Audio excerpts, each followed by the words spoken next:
tous.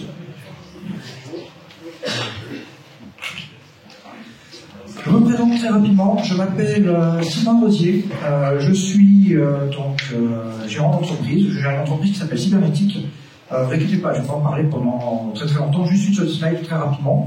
J'accompagne des entreprises depuis bientôt 15 ans sur tout ce qui est stratégie web, création de site internet, marketing digital, positionnement sur les réseaux sociaux, etc.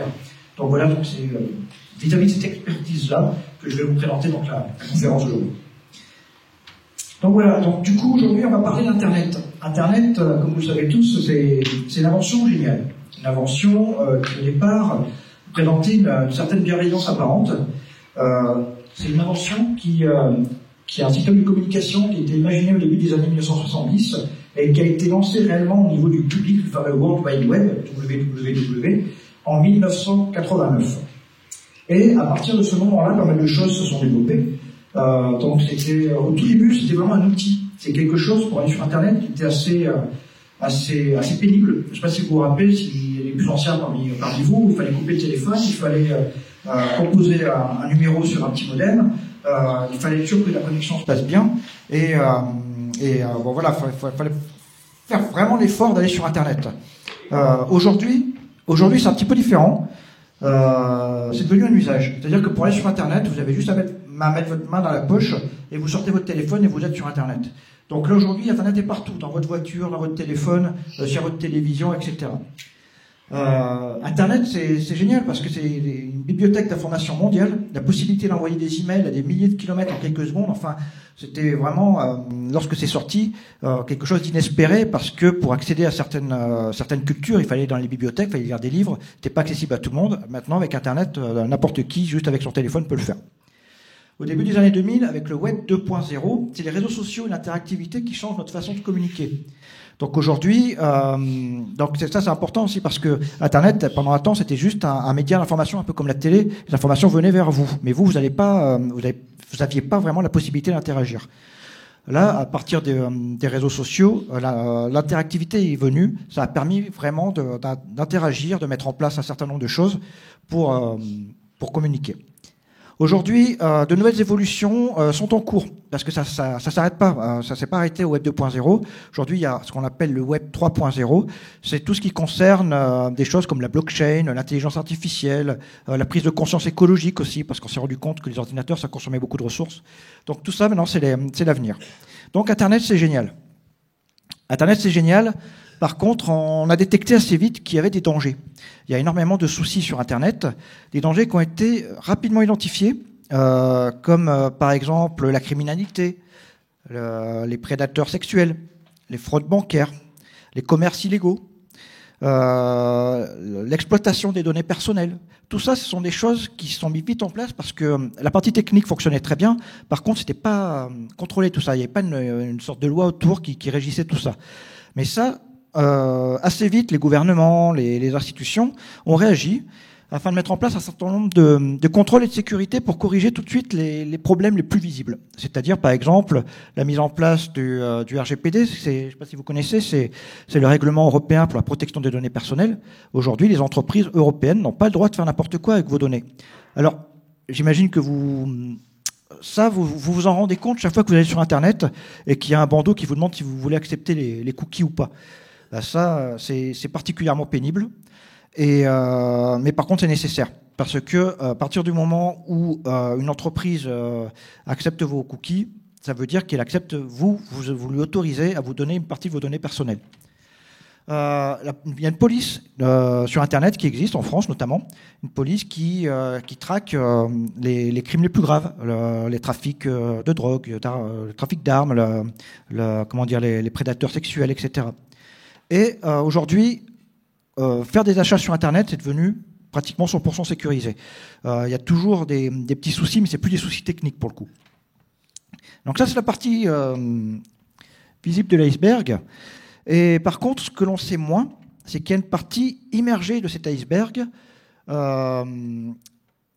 y a d'autres dangers qui existent sur Internet et dont on n'a pas forcément capté tout de suite. Et on se rend compte petit à petit que c'est des dangers qui, même s'ils sont moins visibles, ils font autant de mal que les dangers précédents. Et là, le premier danger, c'est tout ce qui est manipulation. Alors, tout ce qui est manipulation, c'est par exemple un phénomène qui est très important, qui s'appelle la manipulation de masse. Le principe de la manipulation de masse, je vais juste donner une définition. C'est la définition de la manipulation de masse pour tout type de manipulation de masse qui existe. C'est pas que sur Internet. Donc la manipulation de masse, c'est une véritable arme psychologique employée pour contrôler la pensée, les actions ou les choix de l'opinion publique. D'origine lointaine, elle est apparue dès que l'homme fut capable de se constituer en groupe hiérarchisé d'intérêts différents. De façon concrète, il s'agit d'agir sur un groupe de façon sournoise afin de l'amener à penser ou faire ce que l'on souhaite. Alors ça, j'ai trouvé cette définition sur ce site internet-là.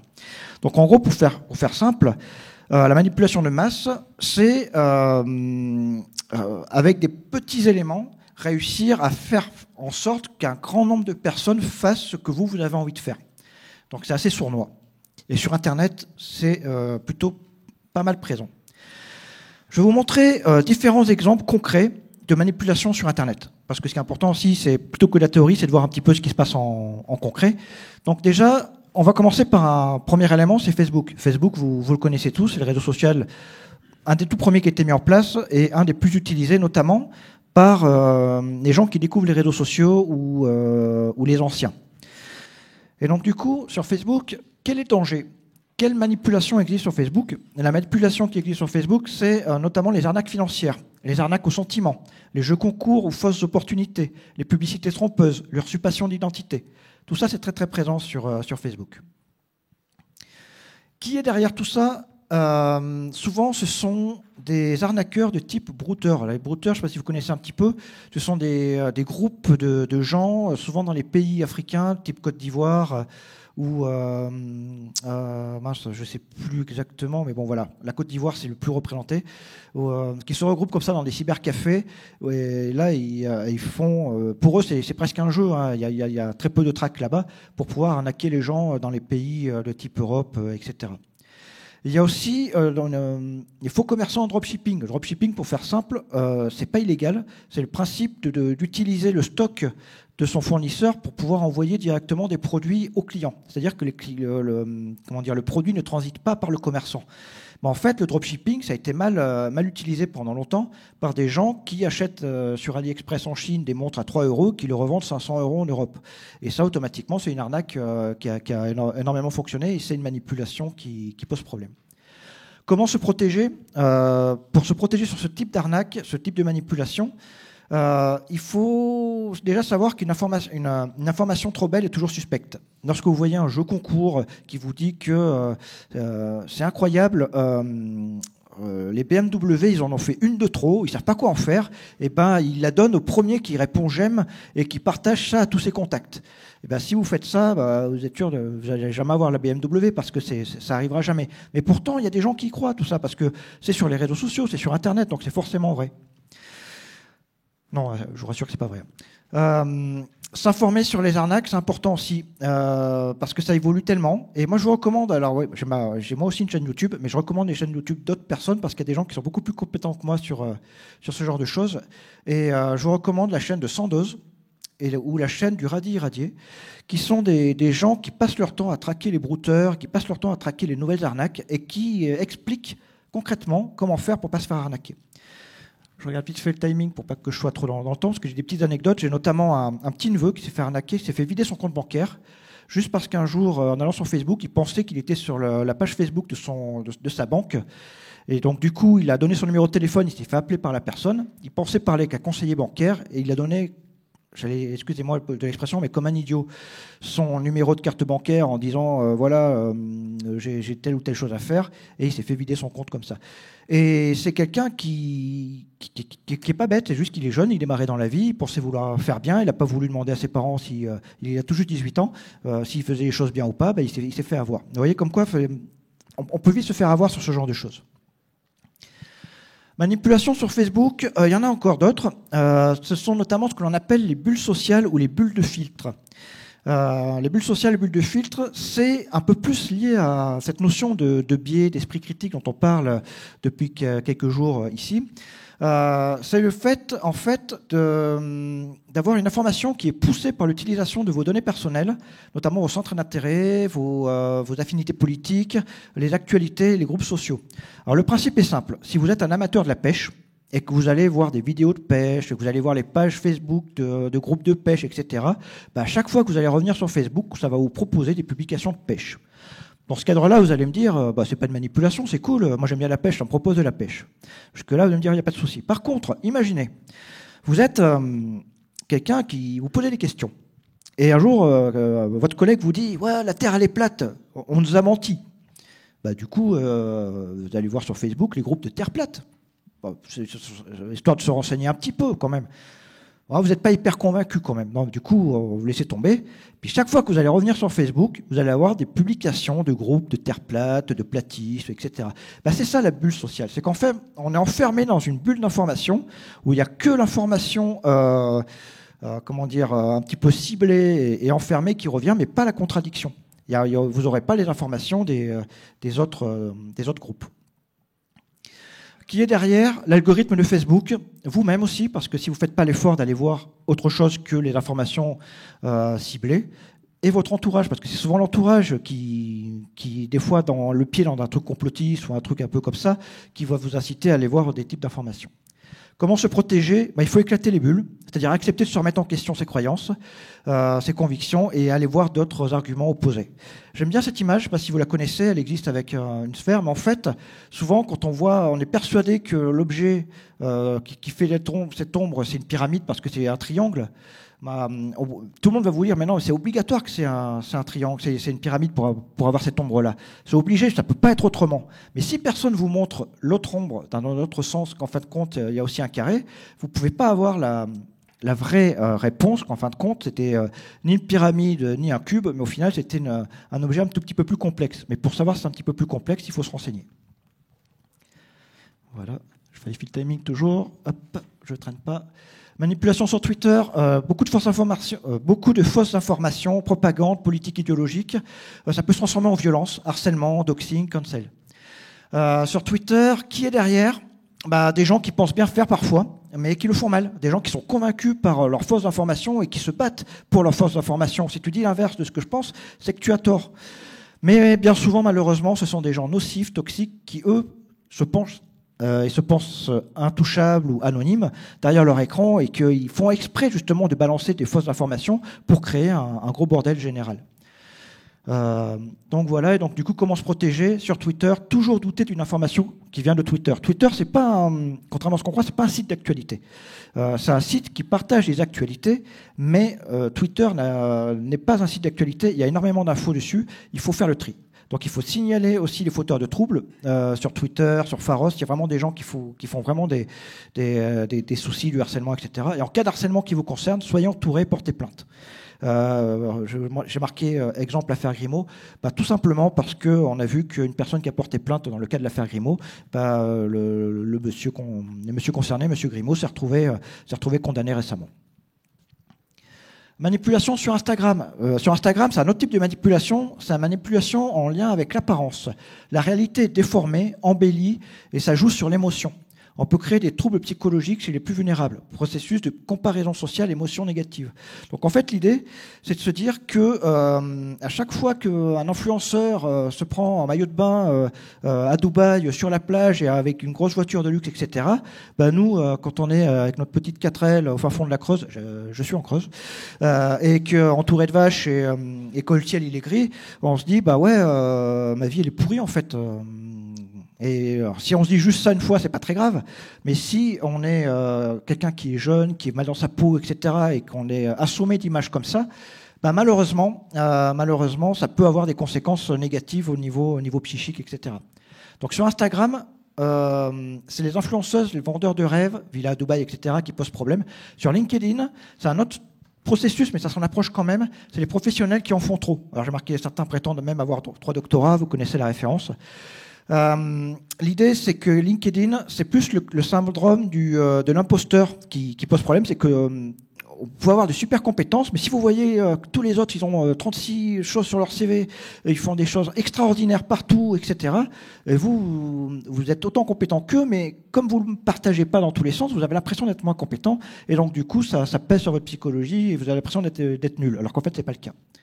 Comment se protéger? S'informer, se former l'esprit critique pour connaître ce genre de biais. Ne pas se laisser contrôler par l'émotion, surtout comprendre que personne n'a une vie parfaite. Votre vie est aussi bien, si ce n'est mieux, que celle de ceux qui cherchent à tout prix à montrer leur qualité sur les réseaux. C'est important à savoir parce que souvent, on s'en rend compte, il y a pas mal d'influenceurs qui se suicident ou qui font des dépressions. C'est qu'en fait, même s'ils montrent qu'ils sont heureux sur les réseaux, en réalité, c'est pas forcément le cas. D'autres types de manipulation maintenant sur des réseaux un peu plus jeunes. Les réseaux sociaux de type TikTok. Le type de manipulation, il y a pas mal de choses là-dessus. J'en ai trié quelques-unes. Ce qu'on retrouve parfois, c'est notamment des dérives sectaires, de l'ésotérisme, ainsi que de la pression sociale et dangereuse. Alors ça, ce que j'appelle la pression sociale dangereuse, pour les jeunes, c'est tout ce qui est défi, challenge, etc. Alors ça peut être marrant.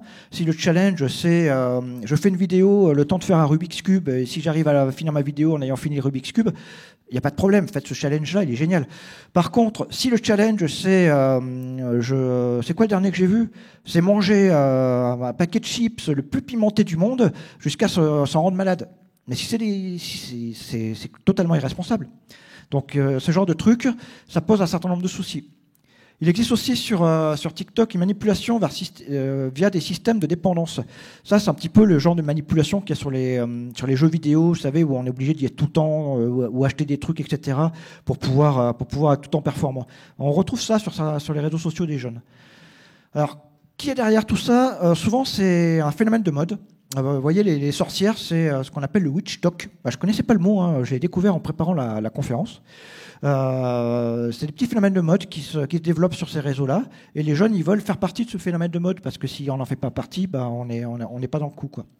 Ça peut être aussi l'effet de société, Covid-19. Là, c'est plutôt dans le cas de la pression sociale ou ce genre de choses. Et non, on retrouve la pression sociale, c'est surtout au niveau de l'école. L'école, parce que même si nous, à la maison, on essaye de cadrer les choses, quand les gamins ils reviennent de l'école et qu'eux, ils font leur challenge entre eux, c'est là où le danger arrive. Comment se protéger? Apprendre aux plus jeunes le danger des croyances magiques et des dérives sectaires. Ça, c'est encore de l'esprit critique, c'est important. Les parents devraient aussi contrôler l'utilisation des réseaux sociaux. Alors, c'est vrai que, vous voyez, la fille, elle n'est pas très contente que la maman lui explique que son téléphone portable, c'est pas top. Mais il faut faire cet effort-là, même si le gamin n'est pas trop d'accord, d'expliquer que si tu veux faire un challenge, parle-en moi avant.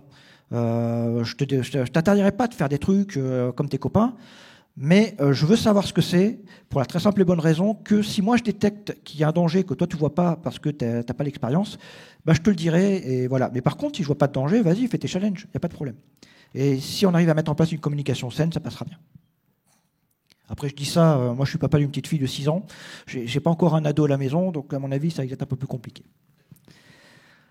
Manipulation sur Google, c'est un autre type de manipulation. Est-ce que je suis encore bon? C'est un petit peu limite. 5 minutes? Bon, ok, 5 minutes. Alors, manipulation sur Google, c'est des manipulations de type... c'est un biais de... on va revenir dessus. Les résultats fournis par l'algorithme de recherche ne sont pas toujours conformes à la réalité. Les algorithmes s'adaptent à la demande et non pas à l'inverse. Donc en fait, qui est derrière tout ça? C'est vous-même, parce qu'en fait, c'est un biais de confirmation. J'avais mangé le mot. C'est un biais de confirmation. Si je cherche des choses qui vont dans mon sens, j'aurai les résultats qui iront dans mon sens. Ça reprend un petit peu cette idée de Facebook, mais là, c'est pas des bulles. C'est plus le fait que, regardez, si vous tapez dans Google « preuve évidente de la Terre plate », automatiquement, le premier truc qui revient, c'est top 10 des preuves évidentes de la Terre plate. Et si vous ne cherchez pas plus loin, ouais, c'est sûr, je l'ai vu sur Google, la Terre, elle est plate. Par contre, si vous utilisez d'autres types de moteurs de recherche, de genre les recherches d'articles scientifiques, par exemple, ou faire une recherche honnête en tenant compte aussi de ce qui ne va pas dans l'autre sens. Donc là, j'ai tapé sur Google Scholar, ou Scholar, la Terre plate. Et là, tout de suite, la première chose qui apparaît, c'est la Terre plate, généalogie d'une idée fausse. La réflexion sur la forme de la Terre, donc voilà, il y avait un truc du genre qui disait que la théorie exploitée de la Terre plate, enfin, on est parti dans l'idée que c'est faux, mais on va quand même creuser le truc. Que là, on part de l'idée que c'est vrai dès le départ. Donc, il vaut mieux utiliser des moteurs de recherche un peu plus scientifiques pour ce genre de choses. J'accélère un petit peu. Les manipulations sur les intelligences artificielles telles que ChatGPT. Les résultats générés par une IA telle que ChatGPT sont bluffants, au point que certains étudiants ou écrivains l'utilisent. Alors le danger de ce que ces résultats des intelligences artificielles font, c'est qu'en fait, c'est pas conforme à la réalité, un petit peu comme Google toujours. Les algorithmes s'adaptent à la demande et non pas à l'inverse. On retrouve à peu près le même processus, mais pas tout à fait de la même manière. Alors qui est derrière? Là, ce coup-ci, là, c'est encore vous, parce que c'est vous qui faites la demande, mais aussi le fonctionnement de ChatGPT. Parce que ChatGPT, il faut savoir, arrange un petit peu la réalité. Si vous lui posez une question dont il n'a pas la réponse, il va inventer une réponse. Par exemple, sur une vidéo que j'ai trouvée du youtubeur Defecator, il a posé la question « Qui sont les 3 femmes qui ont été présidentes de la République française ?» On sait tous qu'il n'y a jamais eu de femme présidente de la République française. ChatGPT, ayant été un petit peu bloqué par cette question, a essayé de sortir la réponse la plus pertinente pour lui, et il a trouvé que Simone Veil a été présidente en 1979. Vous voyez, c'est faux, et pourtant, l'intelligence artificielle est capable de sortir ça, parce qu'une intelligence artificielle, contrairement à ce que l'on croit, c'est pas une intelligence. C'est juste un système qui va générer des mots qui lui semblent plus pertinents les uns derrière les autres. Mais ça ne réfléchit pas, en fait, ça ne va pas vérifier si ce qu'il dit est fiable, il ne fait que générer le texte le plus probable selon les données qu'il possède. Donc, chaque fois que vous faites une demande à ChatGPT, il faut toujours vérifier les informations générées. Voilà, Midjourney, c'est un peu le même principe, je termine.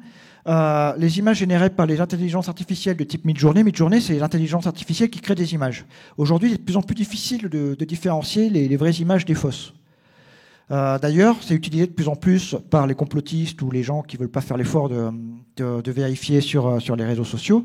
Là, par exemple, il y a une photo où on voit le président de la République assis sur les tas de poubelles que les éboueurs font en ce moment pour la grève des retraites. Et puis là, il y a quelqu'un qui a cru, mais vraiment mort de rire, mais il se fout de nous.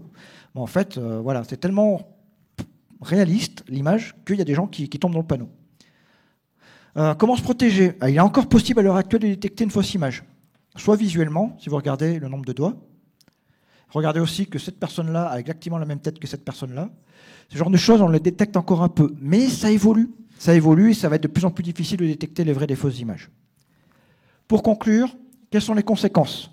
Les conséquences, c'est ce qu'on a vu, vision déformée de la réalité, complot remise en question de faits, conséquences financières, arnaques, escrocs-brouteurs, isolement de la famille et l'entourage, dérives sectaires et fausses croyances, dépression, soucis psychologiques, vendeurs de rêves, faux espoirs d'une vie meilleure, arnaque aux sentiments. Conséquences plus graves aussi, parce que derrière, il peut y avoir des réseaux organisés de type mafia, trafiquants d'armes, etc. Quelles sont les solutions? Vigilance en priorité. Rien n'est fiable sur Internet tant que vous n'avez pas vérifié. Soyez armés d'un bon sens et d'un bon esprit critique. Attention aux plus vulnérables, enfants et personnes âgées.